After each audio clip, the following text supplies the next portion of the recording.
Hello everyone, Euphoric Elder Echidna here, aka Glide, and welcome to Valheim. I recently made a beginner's guide on this great game, so go check that out. But now that I'm done with that beginner's guide, I can skip right into the normal series. All that being said, I also need to get this video out soon so I can go back to binge playing Valheim, because that's all I want to do. But I need to please the almighty YouTube algorithm. I'm going to make a random do here in Valheim's character creator, but it has less choices than a ginger studies major after college, so I'm just going to make a super Viking looking chat and jump into it and skip through the very long and boring intro scene. If you want to see that, tell me, but it's long. It's like a minute and a half. So the big bird dropped me off like crap on my black truck, but really the why do birds target black vehicles? I had this thing outside of the paint shop for all of 5 minutes when a bird came by and took a big greasy white dumper on it. Never mind that. You get dropped off by these power stones. I don't know if that's the name of them, but that's what I'm going to call them. Give them the same nickname you know as my nads. Other than that, so the first few minutes of Valheim is a gather fest. So I'm going to skip 10 minutes of that with this here poorly made collection sequence that you just saw.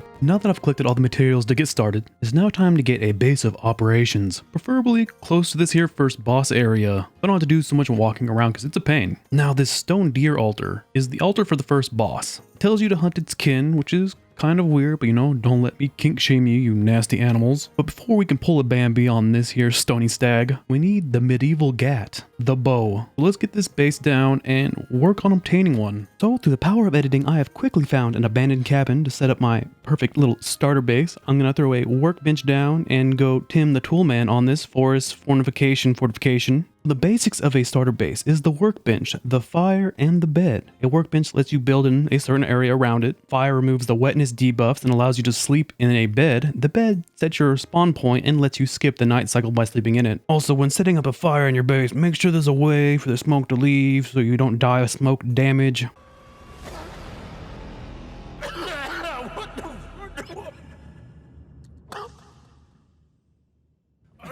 Now, if you find an abandoned love shack like I did, you will need to do repairs on it with a hammer, but don't worry, it won't cost you any materials to do so. When it's all fixed up, throw a door on it, don't step in your own fire, you really don't have anything to worry about. But there is horde events in the game. These horde events happen when you spend time in and around your base. So when you can make defenses, you should prioritize doing so. Even building a trench is worth doing, or you will have some unwanted cheek slapping coming your way in the middle of the night. Alright. The shag shack is done. Let's throw down a little spit.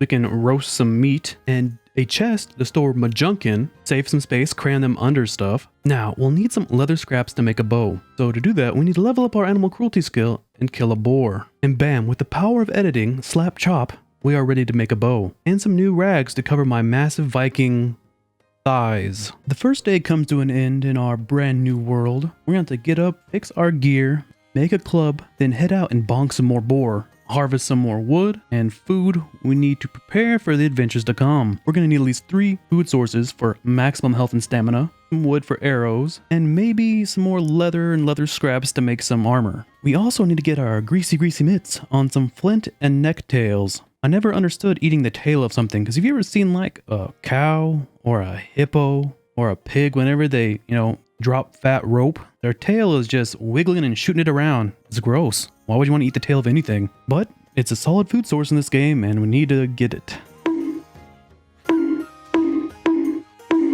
So I'm out and about bonking my way through the countryside, looting chests that I find in abandoned shacks. Always worth taking a look in them, because free stuff is free. You will also find natural borders separating the different biomes. You want to be careful near them if you're not at the appropriate level, because the higher level monsters will come out and chase you and give you the slap. I was just running along the edge of this here dark forest biome and I found a copper deposit right on the edge. I'm going to mark it on my map for later. A simple tip, you can mark your map by double clicking it. It really helps when you're looking for resources later on. So I was not following my own advice and got too close to some skeletons that were in the dark forest. I am not a smart man. I have never claimed to be a smart man. This has given me an opportunity to talk about skeletons, but for time's sake, we'll shorten skeletons to bones. Now, melee bones are no problem. Whack them, or parry them, break their guard, and give them a solid slap chop to the pubis. But bones almost always come in groups of 3 or more. Also, not a big deal. The issue gets hard and out of hand when you run into a group that has an archer. The melee bones will fight you up close and personal and keep you distracted, while the archer bones shoot you from a distance, and bows do a lot of damage in this game. So keep a lookout for archer bones. It could put your eye out, but remember, if there's too many bones, just run away. After my escape from the bones, I continued my hunt for materials, slowly filling my map of the general area up. It seems when you are not looking for animals, they are everywhere, attacking you for no reason, being general ball busters.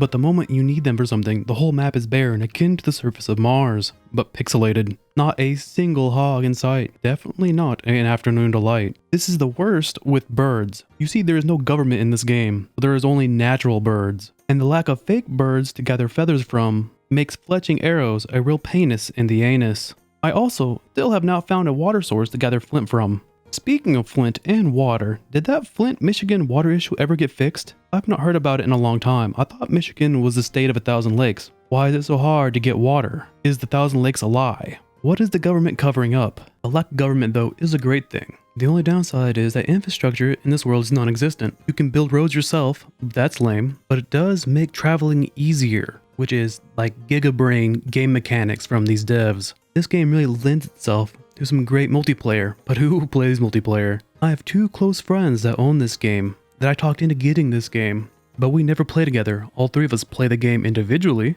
but never together. They are absolute goons. Maybe one day I'll get big enough on YouTube that people will clamor to be my friend, and then I can play with them and control them. I'm joking. I also hear that a lot of people say there's not a lot of content in this game, and I'm 100% certain they are just bad at the combat, die over and over again, and can't get far in the game. You must get good. I do feel though that the melee is kinda underpowered for the risk versus reward compared to archery. But there are monsters in the game with different weaknesses to different types of weapons, and the devs are just giga brain for putting that in the game. And I'm waiting for mods. Like, I want to make an HD mod of this. I don't know, man, just an HD mod of this game? Wow. Or if the game devs themselves make an HD version of the game? Wow. But knowing modders, the first mods will probably be a naked mod and a big boob mod and then a sex mod. It's just the natural way of things on the internet. Personally, I want to see a mod that makes animals less useless and be able to tame more animals. Or maybe a tool that actually flattens the ground perfectly. I don't like this lumpy, gumpy kind of flat ground. I want flat. Well, we collected food, made some weapons, built a base, bonked some boars. I think the only thing left that I can think of is to fletch some flint-headed arrows. So like and comment what you want to see me do next, or what kind of mods you want to see in this game. And subscribe if you like this kind of video. Now, for my favorite part of the video, where I read comments you guys left me. I'm going to start this off with Chris P. Fly. I like the video, but I really enjoy you reading the comments at the end. You are the man. Thank you very much, Crispy Fly. Next one from the CDK, Viking Babies. Man, I love the comments read out at the end. This one was fire. Thank you very much, my man. This one coming in from Ocarino Arai Azai Azu Azah. Yo, nice. Right when I need it. Was thinking about playing Valheim with some friends, but was a bit unsure. Your vid helped me to decide. It is a 100% in my book, a 10 out of 10. So thank you. I hope you enjoyed the video and I hope you enjoyed this one. And everybody, like, comment, and subscribe. All of this stuff that helps the video grow and my channel grow, whatever. And I'm Glide. Out.